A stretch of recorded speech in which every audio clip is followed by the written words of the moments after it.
আজি কেইবাদিনৰ পৰা মোৰ মন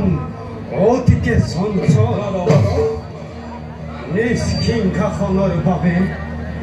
নিজৰ জ্ঞাতি আৰু ভাতৃক বধ কৰি এয়া মই কি কাৰ্য কৰিছো ভাইহঁত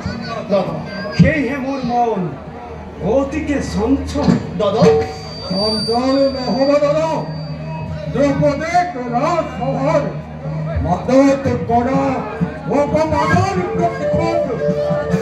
লবই লাগিব চুকাপনৰ ৰক্তপাত আৰু সংযোধনৰ অনুভংগ প্ৰতিষ্ঠানৰ প্ৰেম প্ৰতিজ্ঞাৰ পৰা বিচলিত নহয় দাদা যদুপতি থাকোঁতে সহায় চিন্তাৰ নাই প্ৰয়োজন চলে বলে কিংবা কৌশলে হ'লেও কৌৰৱক নিৰ্মূল কৰাই আমাৰ কৰ্তব্য বোধে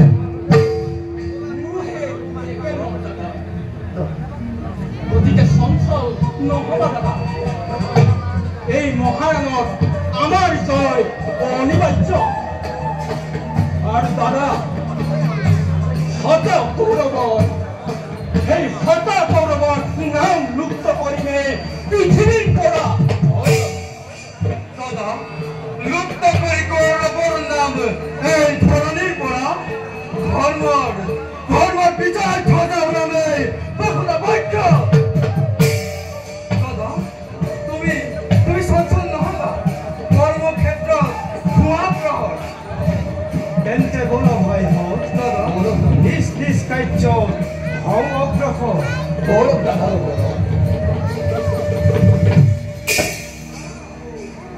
এটা কথা ৰাখিবা মনো ধৰ্মৰ পৰা যেন কদাপিতো নোহোৱা বিচলিত সুমধুৰ কৃষ্ণৰ নাম এয়ে হ'ব আমাৰ